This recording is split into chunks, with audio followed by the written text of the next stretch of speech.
Good morning. Happy Tuesday. It's May 28th. Here's what we're working on. Hamilton police have identified a man wanted in connection with a shootout that happened in daylight 2 weeks ago in the city's East End. A busy street in Hamilton tops the CAA's list of worst roads this year. And a new documentary about the man behind the Muppets is now streaming.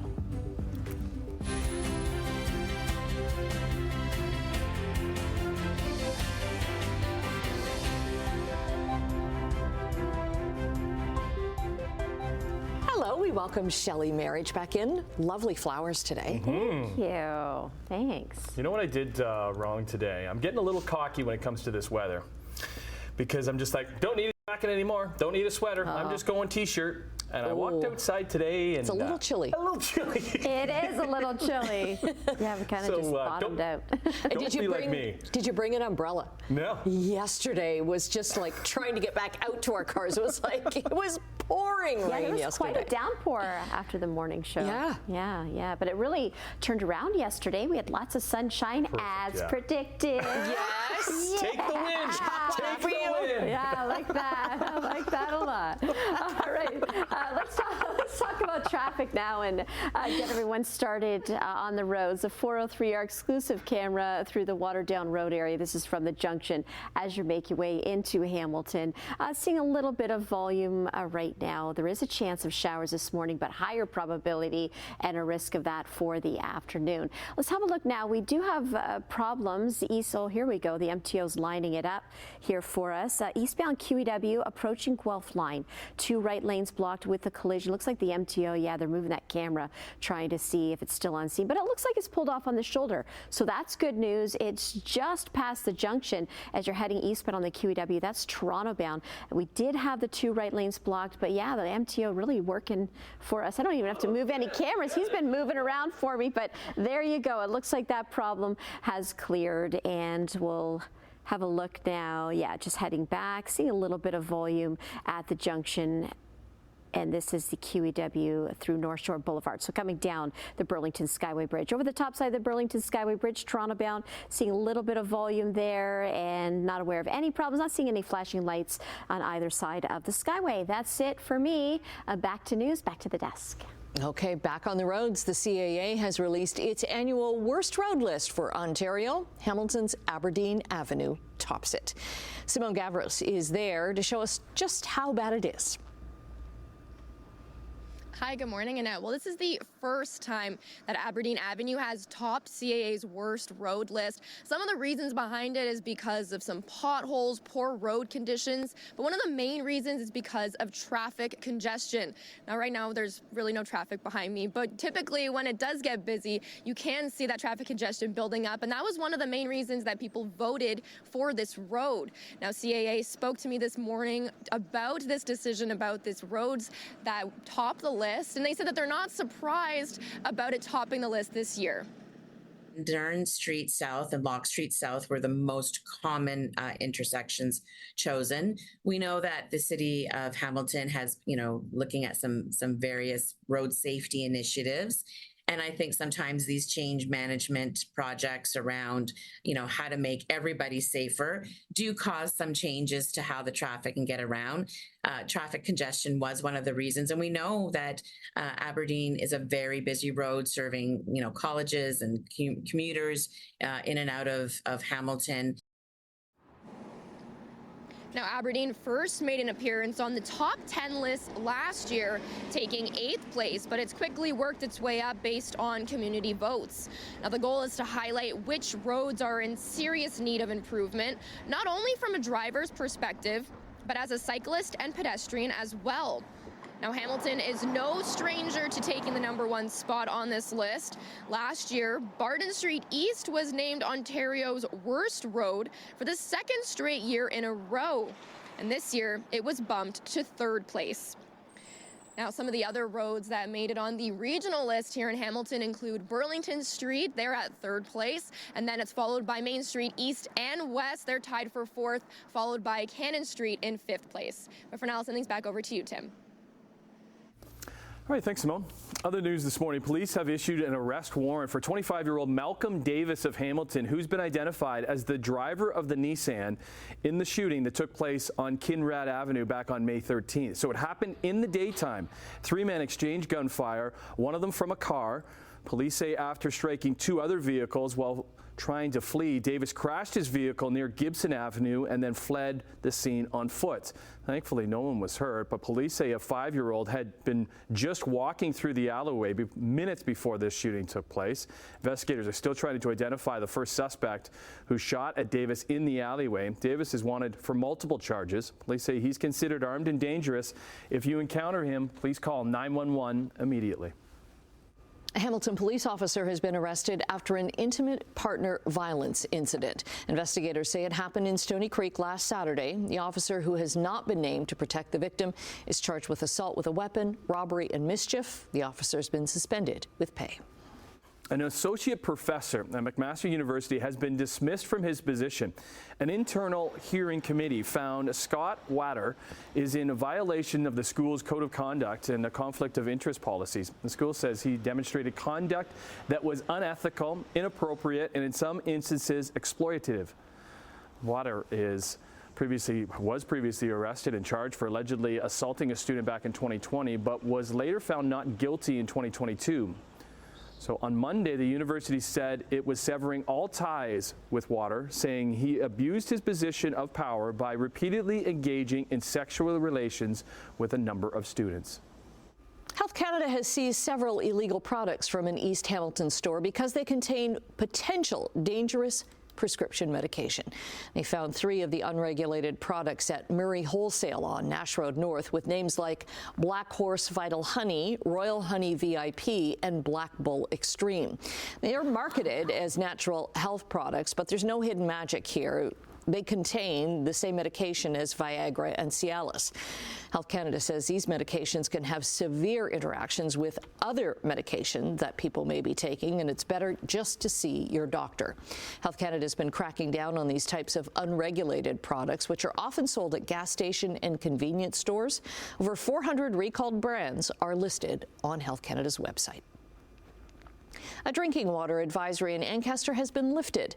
It was put into effect last week for a group of homes on Woodward Drive near Fiddler's Green Road and Highway 403. A water line was damaged during construction by a city contractor, and several tests had to be done to make sure the water wasn't contaminated. The city has released a statement saying neighbors were notified Saturday that their water is safe to drink again. A question set to be asked at Queen's Park this morning is going to be an historic one. At around 10:30, NDP MPP Sol Mamakwa, who's from Kingfisher Lake First Nation in Northern Ontario, will ask it in his language, Oji Cree. It will be the first time the Ontario legislature will allow, interpret, and transcribe a language other than English and French. Mamakwa sparked the change after convincing Government House Leader Paul Calandra to allow him to speak in the language his parents taught him. It's a language he was not allowed to speak in residential school. Calandra changed the standing orders on languages spoken in the Legislative Chamber to include any Indigenous language spoken in Canada. Into Sportsline we go on this Tuesday morning. Hockey night in Edmonton last night as the Western Conference Final shifted to Alberta with the series between the Oilers and Stars locked at a game apiece. And despite going out in front 2-0, Edmonton unable to hold on thanks to the Stars' Jason Robertson. Off the skate to try center. It's Robertson in tight. Scores! Hat-trick goal for Jason Robertson. Yeah, the Dallas forward, who has been quiet thus far in the playoffs, was anything but last night, scoring a hat-trick, including the winning goal right there, knocking it in off of Oilers' Stuart Skinner in the third period. As Dallas, they moved to 6-1 on the road in the playoffs after this 5-3 win last night in Edmonton. So they attempt to go up 3-1 in Game 4 Wednesday night. So now George Springer, and he lifts one to left field, and he's tagged it pretty well, and it is gone. And coming off a tough series loss in Detroit over the weekend, the Blue Jays had the benefit of playing the worst team in baseball to feel better about themselves. They used the long ball as George Springer hit his first home run in 23 games. They would add 2 more moonshots from Bo Bichette and Davis Schneider. Add in 5 shutout innings from Chris Bassett. Jays take the opener, 5-1. Kevin Gausman on the bump tonight in Game 2. Brown on the drive, pulls back, lost the ball, got it back, kicks it out. White, corner 3, bang! Derek White from downtown. We have the first team into the NBA Finals, and that is the Boston Celtics back in the Finals for the second time in 3 years. Boston would rally late against the Indiana Pacers, topped by that tie-breaking 3 by Derek White to beat Pascal Siakam and the Pacers 105-102. Jaylen Brown led the way with 29 points, named series MVP. Boston now awaits the winner of the Dallas-Minnesota series, which could end tonight as Dallas is up in that one, 3-0. Now, before this game, the NBA honored a basketball legend that we lost yesterday. Hall of Famer and legendary broadcaster Bill Walton lost his battle with cancer at the age of 71 on Monday.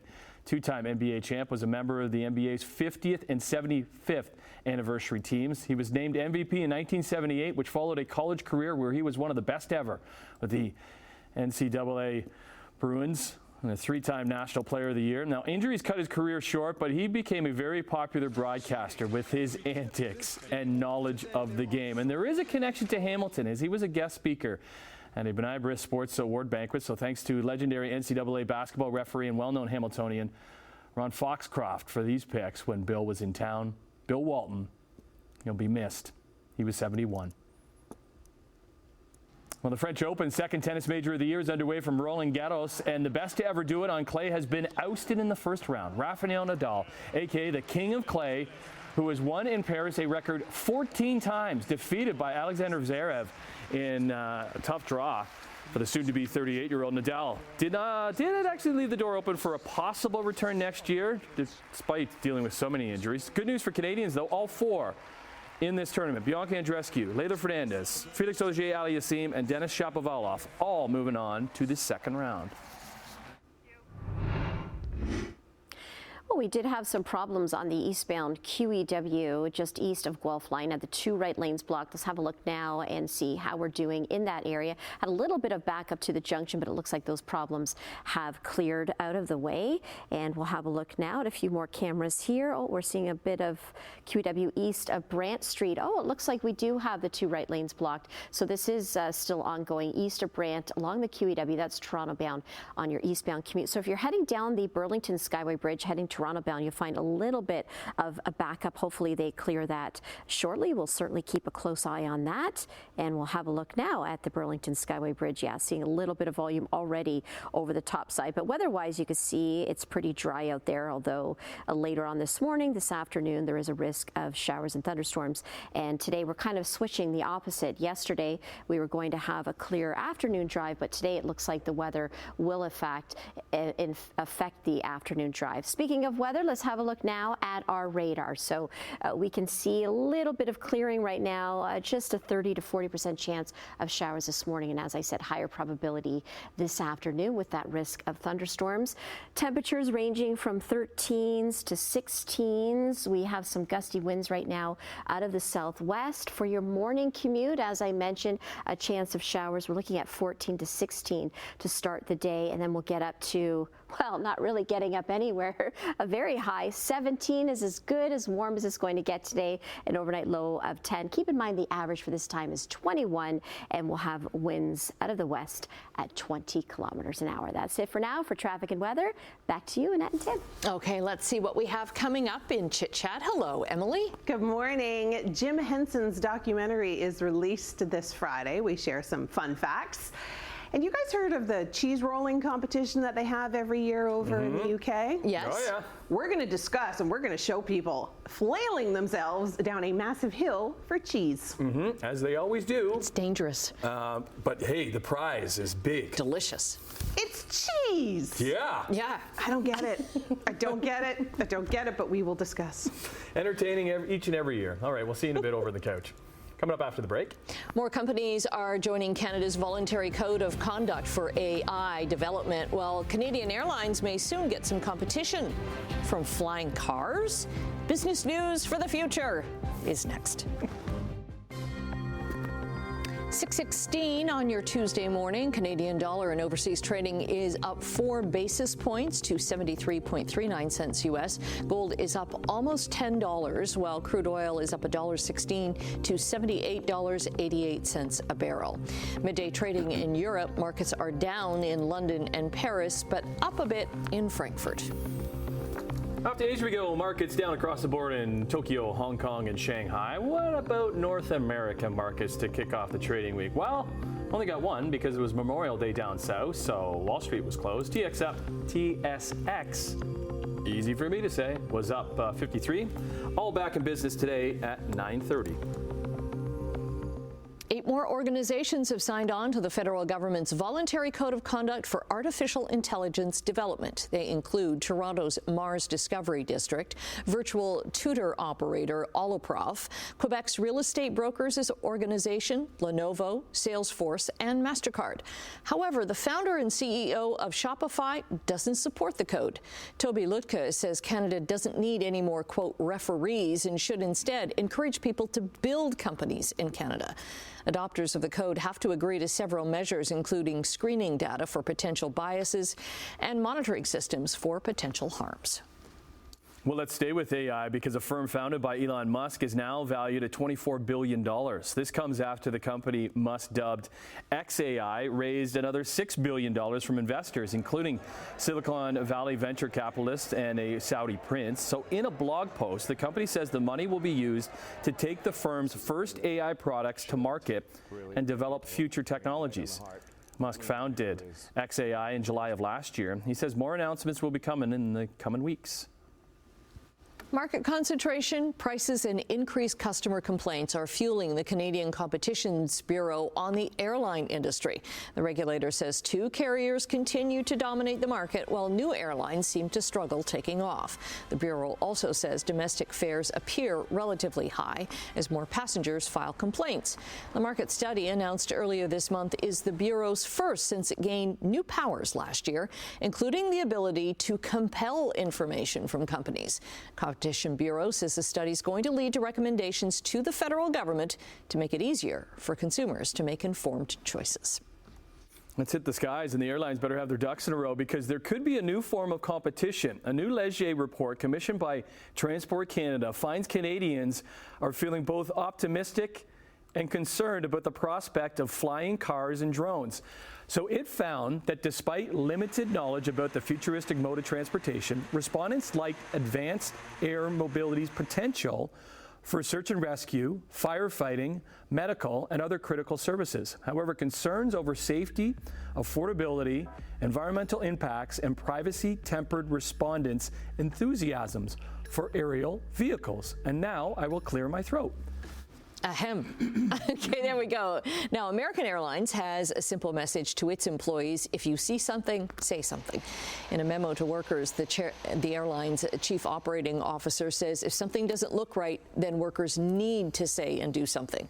The memo comes as airlines prepare for the summer travel rush, while also coming off what was a rough start for air travel for the year. Airline safety was in the spotlight after the Boeing MAX 9 door plug failure on an Alaskan Airlines flight in January. Also, the union representing pilots at American Airlines told its members last month it's seeing a significant spike in safety issues on flights. Yeah, you know when you're reading a story and you're getting through it, you're like, do I clear my voice like in the middle of this story, or do I wait to the end? Do I wait? Can you wait? Maybe I'll do it in the break. Okay, we'll come back and we'll see if Shelley can get the forecast right like she did yesterday today. Ooh, pressure's on, Shelley. Good morning. We're helping you get your days started traffic-wise. Now, QEW approaching Guelph Line had the 2 right lanes blocked, so just east of Brant with a collision. You could see emergency crews, some flashing lights, and this is going to impact your morning commute. Hopefully they clear it soon, but we'll keep an eye on that. Having a look at the backup, all the way to the junction. Very slow. Here's a look at the QEW Toronto bound through North Shore Boulevard over the top side of the Burlington Skyway Bridge. Yes, that problem already affecting traffic. Again, that problem is approaching Guelph line, so just east of Brant on the eastbound Toronto-bound QEW, so just past the junction. A very busy spot for the morning rush hour. So like I said, hopefully they do clear that up shortly, but that was due to a collision.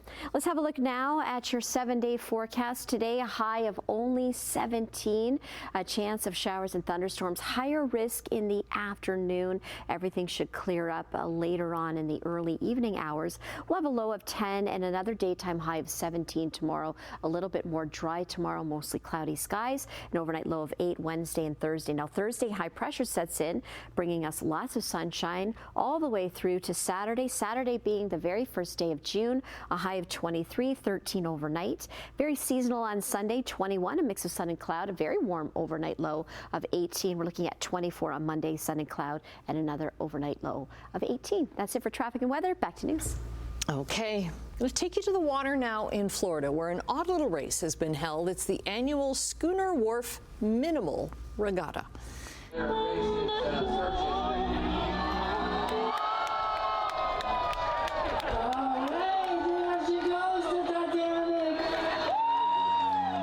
He needs a little door there. Yeah, that sounds a little better. Oh, that's cool. Yeah, this is the 33rd year contestants in Key West raced homemade boats.